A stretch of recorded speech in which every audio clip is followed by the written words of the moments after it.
Hey, I'm your host, Mari Wagner, and you're listening to the Ever Be podcast, where faith meets lifestyle. I'm so excited you're here. Whether you're a new listener or a longtime follower, I know there's something here for you.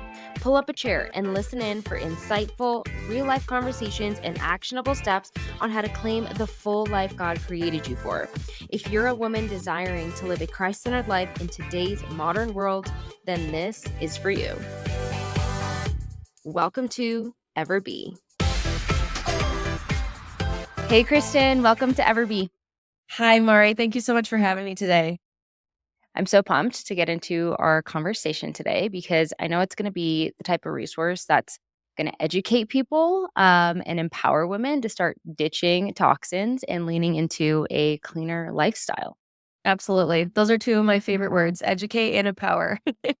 Yes, exactly. I know that when I started my whole clean living journey, it was about 3 years ago, and it was a little bit alarming at first to hear about all the things that were bad and to hear that everything in my house was, harming me in some way. And I felt this anxiety and this urgency to get rid of everything at the same time. And for a while, it just kind of became an all or nothing thing. And so I just kind of focused on learning and educating myself because I think at first I was kind of skeptical. I was like, how come everything all of a sudden is bad? How did I never know this? And it wasn't until really that I, like I said, focused on educating myself and focusing on just a few resources that I felt like were trusted resources, Christian-based resources of women who were going through similar experiences as me and that were really dedicating time to real research. It was then that I felt really empowered, to actually start making small changes, little changes. And your Instagram has been such a wonderful resource to me the past, I think, year that I've been following you. It's been so great. So I'm excited to have you and really dive into all this and help people, just gain that confidence in their clean living journey. Absolutely. Yeah, that's great. So let's just kick it off. Can you give us all an introduction on yourself and maybe kind of how you got into this space, what really kicked off your journey in the non-toxic world? Yeah. So, like we said earlier, my name is Kristen. I show up on Instagram as the Organamama. And basically, my whole platform is around helping women learn how to heal themselves or prevent disease down the road. And so basically, this all stems from my own personal story, which is that when I got married at age 21, my husband and I went on our honeymoon. And while we were on our honeymoon in the Dominican Republic, I developed really painful symptoms of what felt like a urinary tract infection. And I just assumed that's what it was. And we actually went to a pharmacy, and Nick, my husband, can speak a little Spanish. So he tried to find me an antibiotic for a urinary tract infection while we were there. And I took some drugs that we got from the pharmacy, don't know how legit they were. But basically what ended up happening is I suffered from symptoms of what I thought was a UTI for months. And I, saw a doctor when we got back to the States, and they did a test, and they were like, well, I can't really tell if you actually have an infection or not, but clearly you're symptomatic. So let's put you on another round of antibiotics. So I actually had 3 rounds of antibiotics, which I'm sure just killed my gut bacteria. But my symptoms really never went away. And so I eventually went and saw a urologist about 4 months after our wedding and kind of told him all about what had been going on, what had happened with the antibiotics and all my symptoms. And he said, yeah, it sounds like you have this illness called interstitial cystitis, and it's lifelong. There's no known cure, and you will probably be in pain for the foreseeable future, maybe for the rest of your life. And here's a pamphlet. In this pamphlet, there's some suggestions on things that might help you. Some people have found help from stuff that's in here, and some people haven't. And then he said, literally, good luck. And I was devastated. I was devastated. That's so tough. I mean, especially just a few months into your marriage or just in this new chapter of life. It's exciting. And then you get hit with this bomb. That must have been really hard. So hard. And we were still seniors in college. And so I was wondering, am I going to really have to try to finish school in all this pain? I just thought I had a UTI and I thought it would go away, but it hasn't gone away. And It definitely was like a complication on our sex life as newly married Yeah. young kids that had just gotten married, and that was Well, really tough because I was in so much pain all the time, and there was just so many challenges to that, and I think when that doctor said that to me, I think that, like, initially I had this feeling, just, like, this thinking feeling in my heart of, like, my life is never gonna be the same, like, I am, like, damaged, and I'm, like, going to be sick for the rest of my life, but then there was also this little part of me that, like, is the very, like, stubborn side of me that was listening to this diagnosis going, "Okay, really though? Like, are we sure that this is gonna be my future?" And I think that I just leaned pretty heavily into that, and I started researching, trying to understand, like, what causes a disease like this? Like, why someone like me? Like, I thought I was pretty normal, healthy, but what I didn't know is my lifestyle was terrible. But I was mm, living like every other 21-year-old college student that I knew, like, eating a lot of fast food, staying up late, being on social media a lot, and not drinking enough water. Just all yes. these things, these like basic foundations of health that I didn't really realize how important they were. And then as I started researching and trying to understand this diagnosis of interstitial cystitis, I started learning about inflammation for the first time. I wasn't really familiar with that as a concept, and the more I learned about it, the more it felt like I was just waking up to a whole new world of, "Oh my goodness, the food I'm eating, the quality of sleep I'm getting, the amount of water I'm drinking, and all of these environmental toxins," which, like, who I had no idea what those were before either. All of these Mhm. environmental toxins are contributing to my body's inflammatory levels, and that's my disease is an inflammation based disease, and I'm sick because my body is just full of inflammation. So I Dang. started trying to figure out, okay, how do I lower my body's inflammatory response and inflammatory load? And so I started by some diet changes. I was able to make, oh, so sorry. You hear a baby crying in the background? You're Yeah. good. We love babies here, so not a My problem. mom is here watching my 2 kids. There might be, some screaming in the background. All good. Um, so I started out by cutting gluten, and that was a huge improvement for me just in terms of how my body was handling its pain levels, and the flares of my disease really slowed down when I cut gluten out because the gluten I had been eating for my whole life was not good quality gluten. It was the bleached, enriched flour with all of the preservatives and gums and fillers and stabilizers added to it and all of that stuff. So when I Mhm. cut out like junk food and fast food and gluten, that was a huge change. And then I started researching like, oh my gosh, like these products that I'm putting on my body on a daily basis, my skincare, my makeup, my shampoo and body wash, my perfume, all of this stuff is contributing to my inflammation. So I need to Yes. change that. Yes. And that's how I got started, and that started, like, a journey for me of several years of learning how to read ingredient labels, learning how to identify toxic ingredients in my personal care products, in my cleaning products, and in other things in my home, and gradually, over the years, Nick and I started swapping things out one thing at a time. It wasn't like an overnight success story, but we started just slowly whenever we needed to replace one product, we would try to figure out what's the most non-toxic version of this that we can get instead. We would swap it out. And within 2.5 years of my diagnosis, I was in permanent remission from interstitial cystitis. So that was summer of 2020. And now it's summer of 2024. So it's been 4 years since I've had a What? single flare. So That is amazing, Kristen. Like, what? This is so great. yeah, yeah, Wow. I'm, like, getting so excited and giddy just listening to you talk because I feel like half the time when I talk to people about clean living, toxins, all this stuff, that I just kinda get like, "Mhm, mhm," like, little, like, nods here and there, and I think people probably think I'm nuts or, like, super intense, but I'm like, "Yes, you get it." yeah. Oh gosh. Well, praise God. I love your story. I've definitely, like, read it on Instagram before, but just hearing coming from you is just so amazing, and I know that it's probably gonna touch a lot of people's hearts that are listening because. I'm sure you're not the only one, you know? Yeah. We all are dealing with some sort of health journey or chronic illness or, whatever it is that's going on. And I think that a lot of us don't really realize some of those root causes because especially like you said, environmental toxins are something that were just everywhere and that we were never taught about. And it's really surfacing in the past few years, and I love that more and more is coming out and people are learning about it. So, let's kinda dive into that a little bit. Can you just identify what sort of toxins we might encounter in our life and in our home, or like where they even are? I know Sure. that, like I said, if it's your first time hearing this, you might feel a little bit like, what are you talking about? I didn't know everything was bad. So, can you just touch on like kind of where can you find these? What are these? Why is it bad? What are the effects? Sure. There's kind of 4 different categories in my mind of where you're gonna be exposed to toxins on a regular basis. So the first is gonna be the things that you put on your body. So that's gonna be personal care products, so makeup, skincare, shampoo, body wash, and also clothing.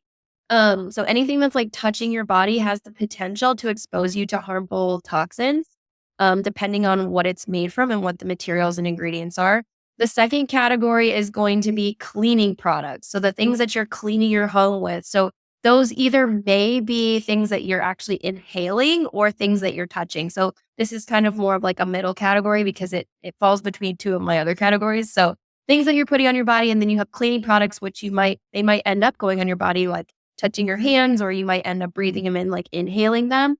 There's most store-bought cleaning products are full of toxic chemicals that are Yeah. linked to endocrine disruption. That's basically, if you're unfamiliar, that means it's messing up your hormone levels. That's what endocrine disruption means. Yeah. Screwing up your hormones, they're linked to cancer, or they're linked to respiratory issues like asthma, or lung cancer. Like there's so many things, and there's hundreds of studies to back this up. Um, and then the third category is going to be what's in the air. So again, cleaning products could fall into this if it's something you're spraying, but there are toxins in the air, whether that's smoke, pollution, it could be pet dander, it could be what we call volatile organic compounds, which that's a fancy word for basically gases that come off of stuff. It could be gases coming off of furniture, it could be gases coming out of your perfume bottle. It's anything that kind of releases gases into the air. Some volatile organic compounds, or I like to call them VOCs, some of them are fine. Some of them are not dangerous. They don't have any negative health implications, but many of them are very dangerous. And then the fourth category is going to be stuff you put in your body. So food, water, and supplement. Mm. Or I guess there's other things that people like ingest, but yeah, yeah, food, supplements, drugs, and water. So there's potential harmful toxins in those things as well. Yeah. So good. Yeah, and that's why I'm like, if this is the first time you're hearing this, you're probably like, "Oh my gosh, that is everything."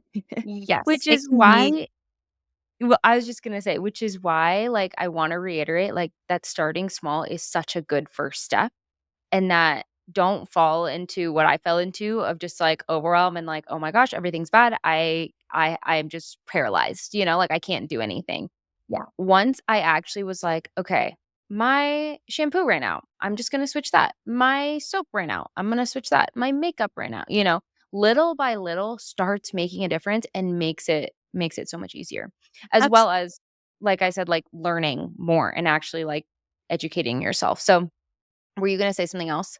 Yeah, I was just going to say that I like to think about like toxin exposure in your life as like a bucket. And I kind of call this the bucket analogy. There's other wellness people that like share the same analogy too. But essentially, if you think about your health as this bucket, and all of the toxin exposures are like a splash of water. So you have like a splash of water from your makeup, a splash of water from your toxic shampoo, a splash of water from toxins in your all purpose cleaner, a splash from your toxic laundry detergent, a splash from pollution that's in the air around your home, a splash from pesticides that are in the food you're eating, a splash from food dyes in the candy that you maybe eat on an occasion. All of those things are just a splash, but they add up. And then when our body responds and presents symptomatically with chronic illness, infertility, cancer, it's an overflow of that bucket. So that bucket has overflowed. Our body cannot handle these exposures anymore, and we're overflowing. So you don't have to empty your bucket overnight. You just need to take out enough of those splashes of water to get your level low enough that your body can breathe and operate. And it doesn't have to be empty for that to be a thing. So good. I'm gonna use that. That's so good. Okay, so when it comes to reading ingredient labels, we know that this can be tough and confusing sometimes. I mean, half the time we can't pronounce what's even on the ingredient label. And so you just kind of put it down and kind of hope that it's okay. So, can you kind of help shed some light on this? What are some of those top ingredients that you could teach us to look out for? Yes, I would say if you're just starting out, there's one. There's Hmm. one that you need to look out for, Mari. I'm sure you know what this is. There's Yeah. one ingredient that I would say if you're brand new to this concept of toxin-free living or low tox, there's one ingredient you need to be able to identify. And I strongly encourage that you never buy anything that contains it again, and it's fragrance. So fragrance is sadly in so many things. It's in shampoo. It's in perfume. It's basically what perfume is. Right. But Yeah. if you look at the ingredient list of pretty much anything that is sold in stores, you're gonna see fragrance. It could also be listed as perfume or aroma. What it is, fragrance, perfume, aroma, this is an umbrella label that companies are legally allowed to use on their products. And underneath this umbrella label can live hundreds of chemicals. They're legally, through the United States at least, allowed to put hundreds of different chemicals into a product and label it as fragrance. And the purpose of these products is to provide a smell to the product. Now, the problem with this is it takes away accountability from the company. So if a brand is putting fragrance in their product, they don't have to disclose what the chemicals are that they've used to send their product. And unfortunately, the majority of times when a brand, when a company is manufacturing something that they want to smell good and they're using fragrance, they're also going to include this group of chemicals called phthalates. It's spelled very weird. It's PHTHALATES, phthalates. Nice. And this is a very harmful group of chemicals. This is proven with hundreds of studies. Phthalates are directly linked to hormone disruption and cancer. Like Yep. time again, studies show linked to those two things. Now, it's really unfortunate because is it possible that a brand could be using fragrance and not have phthalates? Yes, but is it likely? No, because they don't have to say. And the reason why they're using phthalates is phthalates are a chemical that is often most commonly known in plastic because it actually makes plastic more bendable. It makes it more flexible. That's just like the compound of the compounds within this group of chemicals called phthalates makes plastic bendy. And so a lot of times, when you see plastic bags in grocery stores, it'll say like phthalate or BPA free. It's because those chemicals are what make like bendy plastic. So a lot of times if it's the type of like flexible plastic, they will say like this is free of phthalates, this is free of BPA because they know that people will look at that type of plastic and wonder if it has those chemicals in it. So the Mm-hmm. reason they put phthalates in fragrance is because it makes fragrance more sticky. It's the same like attribute that makes plastic bendy. It makes molecules stick to stuff and it makes the scent last longer. So that's why they put it in perfume. That's why they put it in that umbrella label of fragrance is because they want that scent to stick around longer to make a better impression on you with their product. They want Mm. that shampoo to smell good all day. They want that perfume to last 24 hours. It's that lingering smell. Like in theory, it's like, oh, that makes sense. But then it's really messed up because what it's doing is it's causing this epidemic in like when we start introducing body sprays to girls in middle school and they start covering themselves in Bath and Body Works and other types of perfumes and scented products like shampoo, conditioner, makeup. We're exposing them to so many hormone disrupting chemicals. And then we have these girls who are going into puberty at age 9 or struggling to get pregnant when they are ready to enter that season of life. Or for someone like me, it may be that you suddenly develop a seemingly random autoimmune disease. I didn't realize I'd been dousing myself in phthalates from my personal care products for basically my entire life. I know, same. I mean, like, when you said Bath& and Body Works, I'm like, that's what we would do in middle school. We would go to the mall and go to Bath& and Body Works and buy everything and spray ourselves with everything. Yes, yes, Cons so if you can learn to shop for things without buying anything with fragrance, it's a big change. Like if you've been living like a normal American, you probably have a lot of fragrance products because that's just the norm. And Mhm. it takes a lot of dedication to walk away from that because that means like getting rid of scented candles, scented Mhm. everything. And a lot of Yeah, cleaning products have fragrance in them as well. So I would say for anybody who's totally new to this journey, if you can just start looking at ingredient labels and putting it back on the shelf, if you see fragrance or parfum or aroma on there, you're already making a huge step in the right direction. cool. What about, like, if the ingredient label says natural fragrance? I know I've seen that before, and that one always makes me pause because 'cause I'm like, "Well, you said natural, so what does that mean?" Do you feel like that falls under the same umbrella, or is that like, "Nope, that's a green light?" I personally, I would say I'm pretty strict when it comes to fragrance. And anytime a company is not fully disclosing their ingredient list, that is a hard red flag for me because that to me indicates that they're A, trying to trick you into thinking their product is safe when it might not be because they're not Yep. actually telling you what they're using to scent the product. And B, where was I going with this? I forgot what my second thought was. Brain We right can now. circle back. If it comes back to you, bring it up. But the second Okay. part of my question was, I've heard different opinions on this. What if it's scented with, essential oils? And it's Yes. like, that's how it's written in the ingredient list, like, scented with essential oils. Yes. Okay. Going back a little too, and then I'll get to this. Okay, perfect. So basically, natural fragrance is oftentimes an attempt by a company to make their product seem safe when it might not be, because that's still natural, doesn't mean anything. It's not a regulated term, it's not a government Mhm. term, it's not anything particular. Literally, if a company puts natural fragrance, that might be the exact same as them putting fragrant. So there's no regulation on the use of the word natural. And in fact, it's used a lot in what we would call greenwashing, where a brand is trying to make their product seem nice and safe. Like when it says safe for all ages, that is unregulated. That means nothing. When it says Mhm. natural, all natural, that means nothing. Yep. And so natural fragrance as well, I think falls into that same category of I would proceed with extreme caution.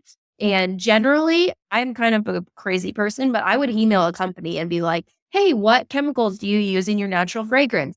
And if they respond back and say, oh, we have like our proprietary blend. I'm sorry, we can't disclose, but trust us, it's all natural. I'm like walking away. No way. Goodbye. Unless you can give me a full list of exactly what's in there, I do not trust it. And then in terms of essential oils, it depends. Essential oils, some of them are good and safe. Some of them are sourced very poorly. So it really depends on the company, on their standards for sourcing. It's um, preferred that essential oils in a product would be organic because that means they're Right. not going to have been sprayed with with harmful pesticides.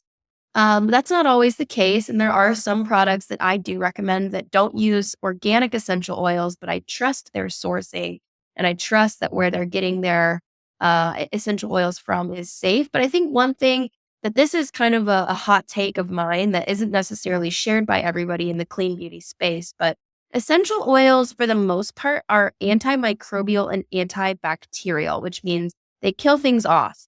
A lot of people would consider that to be a good thing because it's like, oh, it's killing off bad bacteria, but it also kills off good bacteria.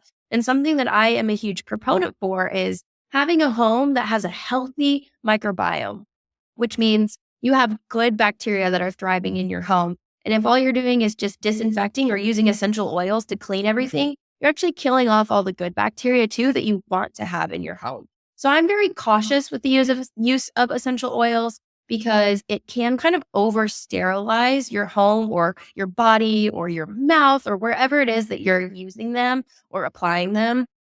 I just try to be cautious and not overuse them. Yeah, just be mindful and in moderation. Yeah. Okay, great. You did mention greenwashing, and I wanted to touch on that a little bit because I think this is increasingly getting worse and worse, and you see more and more brands pop up that are claiming to be natural or clean or whatever, and kinda using these buzzwords to make people think that it's non-toxic and not harmful, and clearly that's not the case, and I even had a conversation with my mother-in-law recently, which just kind of shows, like, people are being tricked by this, and myself included before have been definitely fallen into thinking that something is clean, but we were talking about the new laundry detergent I've been using, Truly Free. I know you use it too. And she was like, "Well, I bought, like, Tide's free and clear version, like, that's, like, their non-toxic version, so I think I'm good." And I was like, I hate to break it to you." Even though it's called, like, free, clear, natural, whatever, this is what's called greenwashing. This is, like, brands that are, like, trying to market things in a way that's not actually true. Is that right? Yes. Yep. Yes. It's when a brand is promoting their product, making it sound safe or environmentally friendly or good for your body. And it's actually not. And this is why I really encourage people. I want to educate and empower people to actually learn how to read ingredient labels themselves rather than just looking at branding on a product and say, oh, that looks good. Because it's easy to do that. I have a graphic design background. That's what I have my degree in. And we learned about this in college of like how like certain colors make people more trusting. Anything that's colored green is is an automatic win for people mentally because you assume that it's environmentally friendly if it has green packaging. Yeah, Um, like, it's and natural. one really good example of this is just in like the oil industry. This is like not really having to do with like things in your home, but if you think about gas stations, like BP is no different really than any other gas station in terms of like where they source their oil, how they do things, but their branding is green. And so people think it's better for the environment to get gas at BP, which is like that's just a straight up marketing ploy, but it's a good example. It's a good example. I mean, they've done a good job with their marketing to help people think like, "Oh, BP is like better gas," but it's like it's no different. You know what I mean?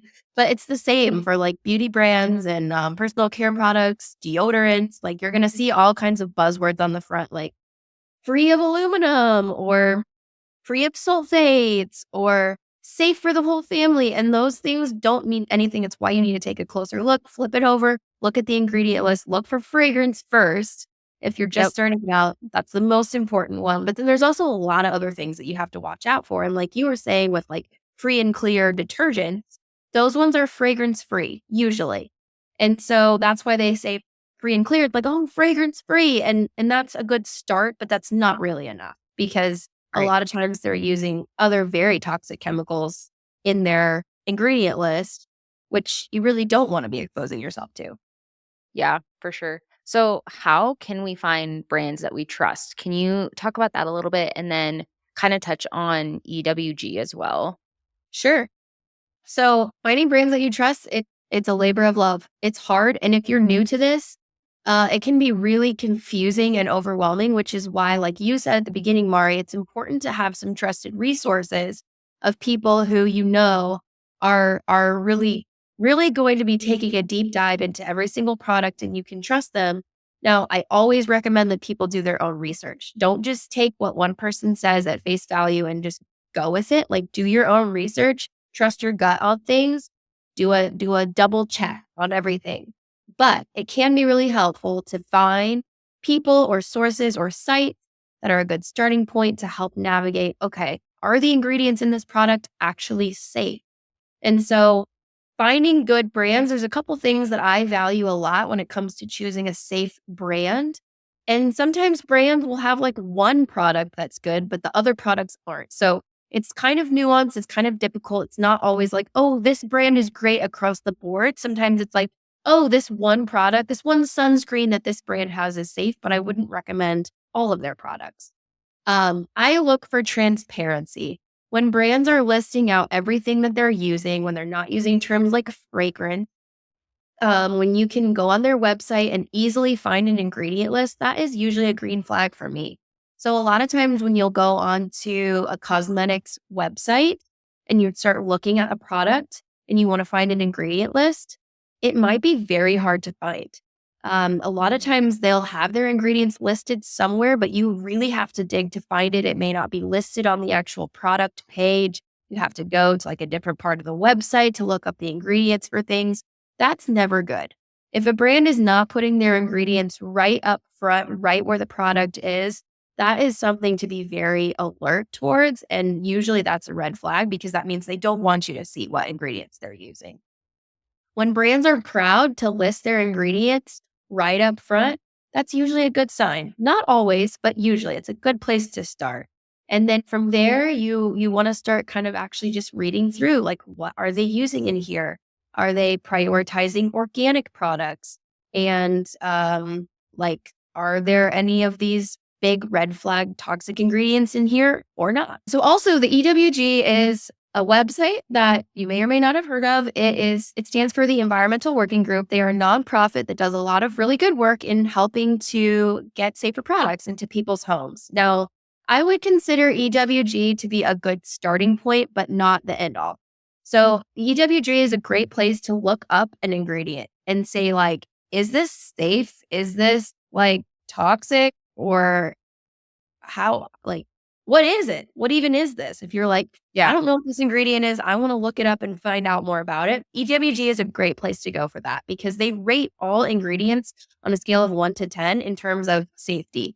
Now, there are some caveats to using the EWG because brands do have to pay a premium to have their products looked at on a very specific, deep level because EWG cares about the dosage of ingredients.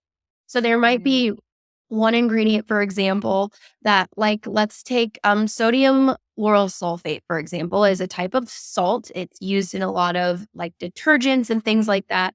The EWG would say that it's safe in small amounts, but unsafe in bigger amounts. So if someone that uses that ingredient wants their product to score well on the EWG or become EWG verified in that like they approve of it, they have to pay a premium for their scientists to take a look at that product and look at the dosages of the ingredients used and really determine, is this at a safe level that this ingredient is in there or not? And so Mhm. brands that are EWG verified, that means that they've paid for EWG to look at their product and determine that it's safe. But then there's also brands that are safe that are rated lower scores on their website because they've chosen not to pay that fee. And so it can be a little bit difficult sometimes to know if something is actually truly safe or not, because if a brand doesn't pay for verification, then they're going to be scoring lower on the EWG's scale, um, even if their product is really safe. So it's a great starting point, but it's not the only thing I base my decisions off of when I'm looking at ingredient lists. Mhm. Yeah, that's very helpful. I know it's been a helpful resource, but I did, yeah, learn everything that you just talked about because I've gotten a lot of questions on Crunchy. My audience knows I talk about Crunchy all the time, and people are like, "Why is it not on EWG?" Or like, "Why isn't it rated the highest?" or whatever. And that's the explanation I give. Although I think we did hear that they're like going to pay now, and so it's going to be accurately rated and everything. So that's exciting, but that's helpful to know kind of like a starting resource that kind of helps you learn a little bit about a product or a brand or not a product, an ingredient or a product. And I mean, following Organimama is a great first step as well of where to get some more information. I know you educate a lot in your content. So, moving into practicality, just like what are some practical first steps somebody can take to start reducing toxins in their life? Yes, that is a great question. And listening to all of this explanation about ingredients and chemicals, it might be going right over your head. Like when I was starting out on this journey, I would hear people talk about phthalates and fragrance and EWG, and I would be like, what? Like, I don't understand any of this. Like, what do I actually just need to do? The first step I would say is just start looking at your products that you have in your home, the products you use on a regular basis, your toothpaste, your body wash, your makeup, your skincare. Look at the ingredients. If you can't find an ingredient list on the bottle, look it up, Google it. And if it has fragrance in it, just make a mental note of when I run out of this, I need to replace it with something better. Don't Mhm. put pressure on yourself to go and run through your whole house and throw everything away all at once because that does not make financial sense for most people. Be easy on yourself, be gentle on yourself as you're starting to navigate this journey because it is a journey. It took me several years of learning all of this to throw out my toxic products. So be Same. gentle on yourself. Take your time. Don't feel stressed. There's a lot of people out there that love to just fear monger women into throwing everything out and freaking out, feeling like they need to spend all this money. You don't.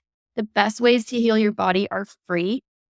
And one of the best things you can do in terms of getting rid of toxic products is just start making a mental note of when I run out of this, I need to find something better. And then when you do run out of it, then look for those good resources. My page is a place you can come to find good resources on different things. I have a bunch of different guides that walk you through like how to choose non-toxic cleaning products, how to choose non-toxic personal care products, how to choose non-toxic baby products, all of these different guides. There are other great resources out there as well, but that's when you turn to a trusted resource to decide, okay, I just ran out of laundry detergent. What should I get now that's a better, safer option? But just do one thing at a time. And like I mentioned earlier, that's going to slowly reduce that amount of water in your bucket. Yeah, and I just recommend focusing on that first, category of items you mentioned, things that go on your body. I think that's what made the most sense for me when I started finally switching things. Because I was like you, it took me probably at least a year of hearing things before I really took action, and that's because, like, your skin just absorbs everything immediately, and like you said, like, we have this bucket and our body can does have the functions to filter out toxins, but when it's, like, being exposed to toxins in everything that you put in your body, it's gonna be overwhelming. So, starting with what you put in your body, I know that I started with, honestly, I think my first one was makeup, which I know is, like, usually one of the last ones people let go of because it's hard to let go of those brands that you love, but I was like, "I'm going all in." I had tried other clean beauty brands before, and they all sucked, and finally, I was like, "Okay, we're just gonna do one last try, one last brand." So I switched my makeup, and then my skincare, then my shampoo, then my body wash. The last thing I'm looking for is lotion still, which I know that you recommended that one baby brand, and then somebody else recommended another brand, but it was, like, $86 for a bottle of lotion, and I was I'm like all in on investing, but I was not about to spend $90 on a bottle of lotion. So if you have any other recommendations on that, that would be great. But yeah, just start with products that go on your body. I think that's like the less stress and you feel like you're making the most impact because it's directly being absorbed by your skin. Absolutely. And if someone comes to me and they're like, I have no experience with this kind of lifestyle, but I want to get started, what's the very first thing I should swap out? I always tell people do your deodorant first because Mm, your deodorant, your armpits are a very highly absorbent area of your skin. And there's a lot of lymph nodes near there. And there's just a lot going on in your armpit area. And it's, um, for women, it's very close to your breasts, and breast cancer is super prevalent right now. And a lot of the toxic chemicals that are found in deodorant have very easy access to your breast tissue. So that is always the first thing I recommend for at least for women to swap out is your deodorant because most deodorant contains fragrance. And you're gonna get those phthalates in there, and those are directly linked to breast cancer. So get fragrance out of your deodorant, get heavy metals like aluminum out of your deodorant. And there are some really great safe options out there, but that's always the first thing I recommend. absolutely. Okay, so what are some health benefits you feel like you could speak to or that people might notice after reducing their exposure to toxins? I know we heard your personal testimony, but I think this is where people get skeptical sometimes is like, okay, is this going to like actually make a difference in my life? Like, am I going to notice what's going on? So, can you just speak to kind of some of those health benefits? Absolutely. So I actually did a poll of my followers a couple weeks ago, and I asked them, I was like, if you have been on a low tox journey, can you tell me what are some of the positive outcomes you've seen on your own health since starting on this journey? And I literally cried when I read these responses because it just blew me away. So there was a girl who said that her cancer never came back after she started low tox. There were multiple women who were able to get pregnant after long seasons of infertility. There were also women telling me that their husbands had made big changes like my husband stopped smoking, or my husband finally got on board after he saw how much more energy I have. Energy is a huge one. I heard from tons of women that they have increased energy and joy in their life after getting rid of toxins in their home. Many of them said, I feel more in control of my own health just by knowing what I'm putting on and in my body. And that's huge. I mean, just think about the empowerment that comes from knowing exactly what you're putting on versus going, yeah, I don't really know what's in this. I hope it's okay. It's a huge shift in the way you think about it. There were women who were healed from chronic illness, just like me, overcoming things like Lyme disease, Hashimoto's, other chronic pain, improved sleep quality, so many things. And it just depends on the person. It's such a bio individual experience, but I have rarely ever heard non positive stories from people that have been on this low tox journey. Yeah, for sure. I love that you mentioned energy because I feel like that's one that can be overlooked so easily. Like you might not even notice that unless it's like really severe before and after, but I feel like I noticed that as well as like headaches. Like if I look back, I felt like I got random headaches here and there throughout high school and college and I kind of attributed to like, oh, like I just have a lot on my plate. But the truth is I still have a lot on my plate. I'm an entrepreneur. I got a lot of businesses to run. It's like that hasn't changed and I don't really remember the last time I had a head like, it's not normal for me to get a headache anymore, and it used to be. And so that's something that I definitely have just kinda kept in the back of my brain, like, "Huh, I wonder if that's because I removed fragrance in my home." Yeah, that's a huge one. Headaches, massive. I mean, just the number of stories of women I've heard from who are like, yeah, I just stopped wearing like fragrance perfume and now my headaches are gone. Like, it's just wild. It's wild. Yep, yep. Awesome. Okay, last question before we wrap up. I get this question a lot. Many women tell me that they're getting started on this clean living journey, trying to, switch out to non toxic products in their home. And their husband or their family think that they're crazy or they just are not on board. And there might be some tension there because it is a little bit more of an investment or people just aren't aware of the reality. And so they just don't hop on board. So, do you have any tips for women on how to get specifically your husband on board? Yes, I actually do. So I'm in kind of a unique situation. If you don't already follow me on Instagram, you may not Yes. know this, but my husband is a fourth year medical student right now. So he is very much in the conventional medicine world. I'm really grateful because he is doing a medical program that is a little bit more holistically leaning. It's Doctor of Osteopathics compared to an MD program. So that's definitely like his initial lean is to lean into that and really see the value in it, which I'm grateful for because I think that his career has kept me from going completely off the deep end of like crunchy living and like becoming like a crazy person. Like he keeps me grounded and centered and I like have a deep appreciation for the ways that modern medicine saves lives. And I really am grateful for that. And he's going to be hopefully, Lord willing, a surgeon who is able to help save lives. So, Wow. well, that's really important. It's needed. And like a lot of people would die if we didn't have that. So I'm grateful for it. But definitely when I first started on this journey, he had a lot of skepticism, like, babe, are you sure like doing this and like eating beef liver and like all this stuff? Like, he was just like, you sound crazy. And I was like, I know, but let's just try it out. And I think that like at the point when I started this journey, I was so sick that we were willing to try anything.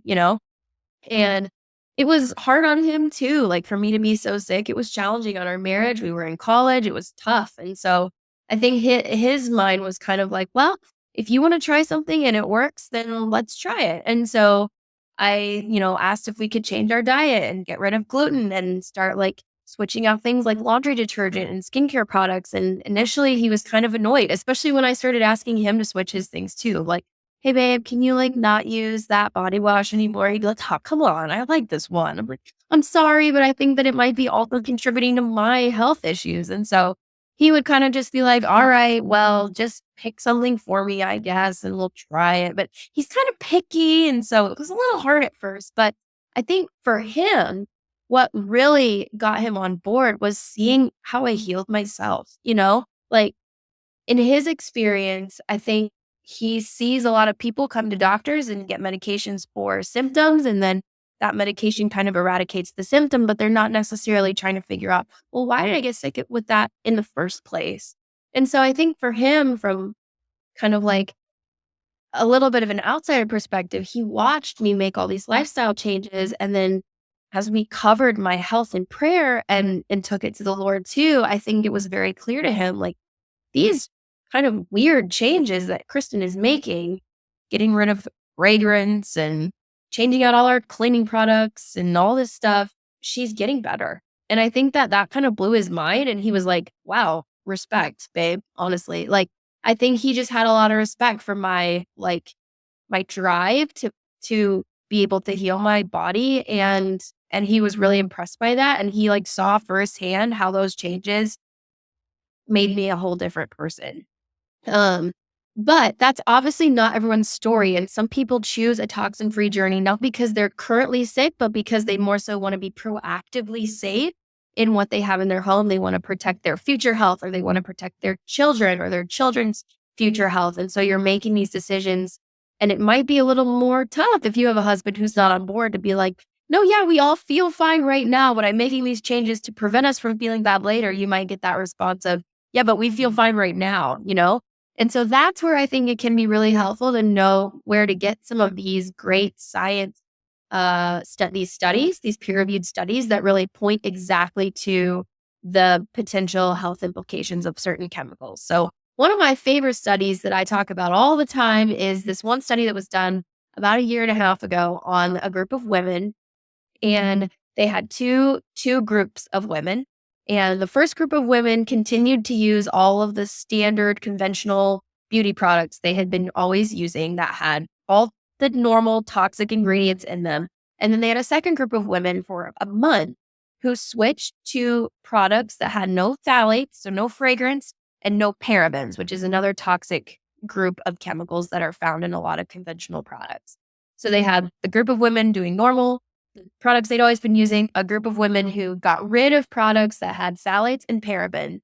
And before they started the study, they took a sample of every woman's breast tissue and analyzed how many pro-carcinogenic breast cells were there. So pro-carcinogenic cells, essentially to dumb it down, means like cells that have the potential to turn into cancer.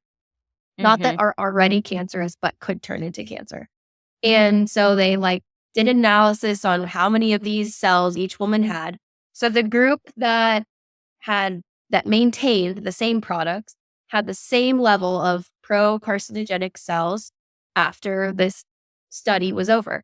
And the group of women who had gotten rid of toxic products had a significantly reduced number of pro carcinogenic breast cells.